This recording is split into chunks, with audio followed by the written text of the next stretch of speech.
பார்த்தீங்கன்னா சீனாவில் வடகிழக்கில் உள்ளே வந்துக்கிட்டே இருக்கான். ஆனால் மோடி சீனாவுக்கு பயங்கரமான ஒரு அவர் தான் சீனாவை மிரட்டி கொண்டிருக்கிறான்னு சொல்லுவாங்க. அவன் உள்ளே வந்துட்டுருக்கான். இந்த பக்கம் போனால் கொரோனா பார்த்தீங்கன்னா கொரோனாவில் இழந்தது அத்தனை விஷயம், எல்லா தரப்புலையும் இழந்திருப்போம். ஆனால் கொரோனாவை மோடி தான் முறியடித்தார்னு சொல்லுவான். எப்படி இந்த கடற்கரையில் இப்போ இந்த ஜல்லிக்கட்டு நடந்தது தெரியுங்களா? அது மாணவர்களாக இளைஞர்களாக சேர்ந்து போராடி ஜெயிச்சது. ஆனால் ஓபிஎஸ்ன்னு ஒருத்தர் சொல்லுவார், நாங்கள் தான் ஜல்லிக்கட்டுக்கு நாங்கள் அனுமதி வாங்கணும்னு சொல்லுவோம். அது மாதிரி மோடி, அதாவது எதையுமே செய்யாமல் நாங்கள் தான் செஞ்சோன்னு சொல்லிகிட்டு இருக்கிற விஷயத்தை புட்டு வச்சுருப்பார் நம்ம எங்கள் வன்னி. 68,000 கிலோவை திருடிருக்காங்கன்னா இவங்க கையில் நாடு இருக்குது. 2024 நாங்கள் தான் வருவோன்னு வேற. இப்போ இன்றைக்கி வந்த மோடி எம்ஜிஆர் படத்துக்கும் ஜெயலலிதா படத்துக்கும் வேற ஏதோ மாலை போட்டாரா. முடிவாக ஒரே ஒரு விஷயந்தான், அது வன்னி சொல்லலை. ஆனால் இந்த நாடு எப்படி எந்த சீரழிவில் இருக்குது அப்படிங்கிறதுக்கு ஒரே ஒரு விஷயத்தை சொல்லிட்டு நான் விடைபெறேன். 68,200 கிலோ ஹெராயின் பிடிபட்டிருந்தது. இது 2018 2020 வரைக்கும் 2 ஆண்டுகளில் மட்டும் பறிமுதல் செய்யப்பட்டதாக உள்துறை அமைச்சகத்தால் சொல்லப்பட்டிருக்கக்கூடிய 68,200 கிலோ ஹெராயின் இந்தியாவிலிருந்து காணாமல் போயிருக்கு. இந்த புத்தகம் மோடி எங்களுக்கு அல்வா சாப்பிட்ற மாதிரி மோடிக்கு எதிராக. ஏன்னா ஒரு ஆடு கோழியெல்லாம் இப்போ கத்திட்டு தெரியுதுல, பார்த்தீங்கன்னா தெரியும். எங்களுக்கு இது போடுறது ஒன்றும் புதுசு இல்லை. எனக்கு இது மாதிரி எத்தனை புத்தகம்னாலும் நான் போட தயாராக இருக்கேன். ஏன்னா எதேச்சாதிகாரம், அதாவது சாதி பேதம், மதபேதம், வர்க்க பேதம், இந்த மூணையும் எதிர்க்கிற ஒரு சக்தியாக இந்த முன்னாடி உட்கார்ந்துருக்கிற இந்தியா கூட்டணி மக்கள், இவங்களுக்கு நாம் குறைந்தபட்சம் பக்கபலமாக இருக்கணும்னு நினைக்கிறது தான் நக்கீரன். அதான் எனக்கு. அவர் நிறைய புள்ளி விவரத்தோடு எழுதியிருப்பார் நம்ம வன்னி. நீங்கள் பார்த்தீங்கன்னா சீனாவில் வடகிழக்கில்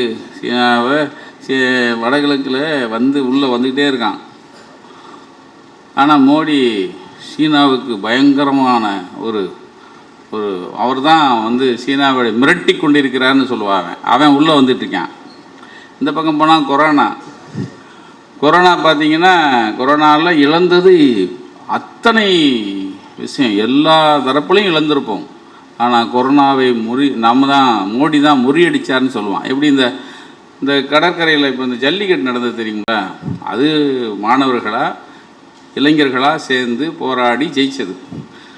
ஆனால் ஓபிஎஸ்ன்னு ஒருத்தர் சொல்லுவார், நாங்கள் தான் ஜல்லிக்கட்டுக்கு நாங்கள் அனுமதி வாங்கணும்னு சொல்லுவோம். அது மாதிரி மோடி, அதாவது எதையுமே செய்யாமல் நாங்கள் தான் செஞ்சோன்னு சொல்லிகிட்டு இருக்கிற விஷயத்தை புட்டு வச்சுருப்பார் நம்ம எங்கள் வன்னி. முடிவாக ஒரே ஒரு விஷயந்தான், அது வன்னி சொல்லலை. ஆனால் இந்த நாடு எப்படி எந்த சீரழிவில் இருக்குது அப்படிங்கிறதுக்கு ஒரே ஒரு விஷயத்தை சொல்லிட்டு நான் விடைபெறேன். 68,200 கிலோ ஹெராயின் பிடிபட்டிருந்தது. இது 2018 2020 வரைக்கும் 2 ஆண்டுகளில் மட்டும் பறிமுதல் செய்யப்பட்டதாக உள்துறை அமைச்சகத்தால் சொல்லப்பட்டிருக்கக்கூடிய 68,200 கிலோ ஹெராயின் இந்தியாவிலிருந்து காணாமல் போயிருக்கு. பிடிபட்ட ஹெராயின் இந்தியாவிலிருந்து காணாமல் போயிருக்கு. இதனுடைய சர்வதேச சந்தை மதிப்பு சுமார் 5 லட்சம் கோடி ரூபாய். ஏன் மத்திய அரசாங்கத்துடைய எந்த ஒரு ஏஜென்சியும் இதுவரை இதற்கு பொறுப்பேற்க, காணாமல் போனதுக்கு எவனும் பொறுப்பேற்கவே இல்லை. போன ஒரு 2020 ஒரு ஸ்டேஷனில் 25 கிலோ கஞ்சா பிடிபட்டதுன்னு வச்சுருந்தாங்க. இங்கே நம்ம தமிழ்நாட்டில் கோர்ட்டுக்கு வருது, 25 கிலோ 2 கிலோ ஆயிடுச்சு. அப்போ ஜட்ஜி கேட்குறாரு, எங்கே மிச்சத்தை அப்படின்னு. அப்போ இருந்த எடப்பாடி போலீஸ் சொல்லிச்சு, எலி தின்றுச்சுன்னாங்க. இப்போ 5 லட்சம் கோடி ரூபாய் மதிப்புடைய இந்தியாவுடைய மாபெரும் போதைப்பொருள் சார் 2 வருஷத்தில் 18லேருந்து 20 வரைக்கும் பிடிபட்ட 5 லட்சம் கோடி மதிப்புடைய ஹெராயின், சிக்கிம் மற்றும் மணிப்பூரில் 68,200 கிலோ ஹெராயின் பிடிபட்டதாக உள்துறை அமைச்சர் அப்போ சொல்லிடுச்சு. ஏன்னா அவங்களுக்கு இருக்கவே இருக்காங்களே சிக்கிமும் மணிப்பூரும். இந்த விவகாரத்தை விசாரணைக்கு எடுக்காமல் இருப்பதற்கு என்னன்னு தெரியல. ஹெராயின் கடத்தலுக்கும் தீவிரவாதத்துக்கும் மிக நெருங்கிய தொடர்பு இருப்பதாக மத்திய அரசு அடிக்கடி சொல்லிட்டு இருக்கோம். இந்தியாவில் ஹெராயின் கடத்தல் தொடர்பாக தேசிய புலனாய்வு முகமை 2012ஆம் ஆண்டில் இருந்து 2021ஆம் ஆண்டு வரை இறுதி வரையிலான 11 ஆண்டு காலம் 16 வழக்குகளை பதிவு செய்துள்ளது. அதில் ஒரு ஆச்சரியமான ஒன்று, 2/7/2012 அப்போ காங்கிரஸ் கவர்மெண்ட் ஆண்டு ஹெராயின் கடத்தல் தொடர்பாக வழக்கு ஒன்றினை NIA பதிவு செய்துள்ளது. அதாவது பஞ்சாப் மாநிலத்தில் வெறும் 1 கிராம் அளவு ஹெராயின் பிடிபட்டது. அந்த ஹெராயின் தொடர்பாக இந்த வழக்கு NIAவால் பதிவு செய்யப்பட்டது. 1 கிராம் பிடிபட்டதுக்கு 2/7/2012ஆம் ஆண்டு ஒரு வழக்கு NIAவால் பதிவுபட்டுச்சு. ஒரே 1 கிராம் ஹெராயின் பறிமுதல் செய்யப்பட்ட வழக்கை விசாரணைக்கு எடுத்த தேசிய புலனாய்வு முகமை சிக்கிம் மற்றும் மணிப்பூர் மாநிலத்தில் பிடிபட்ட 68,200 கிலோ ஹெராயின் பிடிபட்ட விவகாரத்தை விசாரணைக்கு இதுவரைக்கும் எடுத்துக்கவே இல்லை. இதுதான் மோடி ஆட்சி. இந்த 68,000 கிலோ ஹெராயின் எங்கே போயிருக்கும்? இது எவ்வளோ 68,000 கிலோவை திருடிருக்காங்கன்னா இவங்க கையில் நாடு இருக்குது. 2024 நாங்கள் தான் வருவோன்னு வேற. இப்போ இன்றைக்கி வந்த மோடி எம்ஜிஆர் படத்துக்கும் ஜெயலலிதா படத்துக்கும் வேற ஏதோ மாலை போட்டாராம். அதாவது கஷ்டத்தில் கை கொடுத்தவங்க கொஞ்சம் பேராக இருப்பாங்க, கை கொடுக்குறவங்க கொஞ்சம் பேராக இருக்கும். எனக்கு ஒரு பெரிய கஷ்டம் வந்துச்சு. நான் ஒரு சனியம் பிடிச்ச ஒரு மேட்டரை போட்டு தொலைச்சேன். அதுக்கு ஒரு 1000 பேர் அன்பாக அடித்தாங்க. அந்நேரம் யாரும் கிட்டக்க வரல. ஒரு 4 பேர் வந்தாங்க தூக்குறதுக்கு. 1 கலைஞர், 2 காங்கிரஸ் ஞானதேசிகன், 3 எங்கள் மீசை திருமாண்ணன், 4 எங்கள் ஜவஹர்லால். 4 பேர் நமக்கு அடிபட்டாலும் தூக்குறதுக்கு வந்துட்டாங்க. 4 பேர் தான் அறிக்கை விட்டது. 4 பேர் தான் நமக்காக அதாவது எதிர்ப்பு தெரிவிச்சது, நம்மளை அடிச்சது. ஆக அந்த கஷ்டத்தில் கை கொடுக்குறவங்களுக்கு நம்ம கூட நிற்கணும்னு நினைப்பேன். அந்த ரீதியில் தான் எனக்கு வன்னியரசு நம்ம தோழர், எங்கள் ஊருக்காரரு. அவரை நிறைய புக்கை எழுதணும்னு வேற சொல்லிவிட்டாங்க. அவர் இதே ஆக்சிடெண்ட்டில் தான் எழுதுனது. இப்போ நான் எப்படி சொல்ல, நிறைய எழுதணும்னா அது பாவிப்பைய போகும்போது சொல்லிட்டு போடாயா அப்படின்னு வந்துடக்கூடாது. எங்காலும் அமைப்பாய் தருவன்னு ஒன்று எழுதினார். அதுக்கப்புறம் அந்த ஏரியாக்குள்ளேயே போகல. நமக்கு நல்லா விற்கிற புக்கில் அது ஒன்று தாங்க.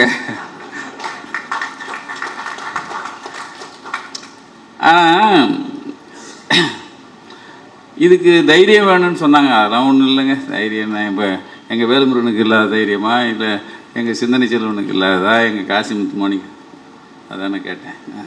இல்லை பேப்பர் வச்சுட்டாங்கன்னு நினச்சேன். போதும், ஒரே ஒரு குரலை சொல்லிட்டு முடிச்சுக்கிறேன். எங்கள் அறிவுமதி என்ன வந்திருக்காங்க, பழனி பாரதி. மனிதர்களை சேர்த்து வச்சிருக்கிற ஒரு அற்புதமான மனிதர் எங்கள் வன்னி.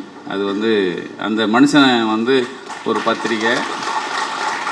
இதுவே 4வது தடவை என்ன தேதி, இந்த வெளியீட்டு விழா 4வது தடவை தேதி கொடுத்து கடைசியில் இது நான் கொடுக்கவே இல்லை. அண்ணே தலைமை போட்டாச்சுண்ணே என்னார். அடித்து பிடிச்சி தான் ஓடியாந்தேன். வந்தால் பாருங்கள் எல்லாருக்கும் வேர்க்குது. ஆனால் ஏசி காரில் உட்காந்துருக்கோம். ஏன்னா கெப்பாசிட்டி கூட. ஒருவேளை நம்ம கூட்டத்தை பார்த்து 9:30 குறைச்சிட்டாங்களான்னு தெரியல. இல்லை அந்த அவர் கட்சிக்கு அவங்க ஆளுங்கட்சி, அதனால் குறைக்கலைங்கிறாரு. எல்லாருக்கும் இது பாருங்க, இது மாதிரி ஆளுக்கு ஒன்று கொடுத்துருக்காரு.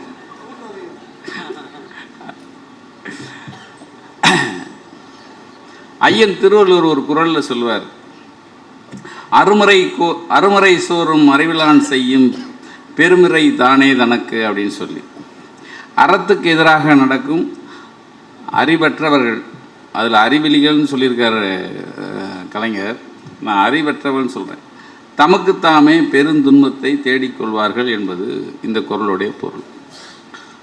அது மோடிக்கு தான் சாட்சாமாக இது பொருந்தும்.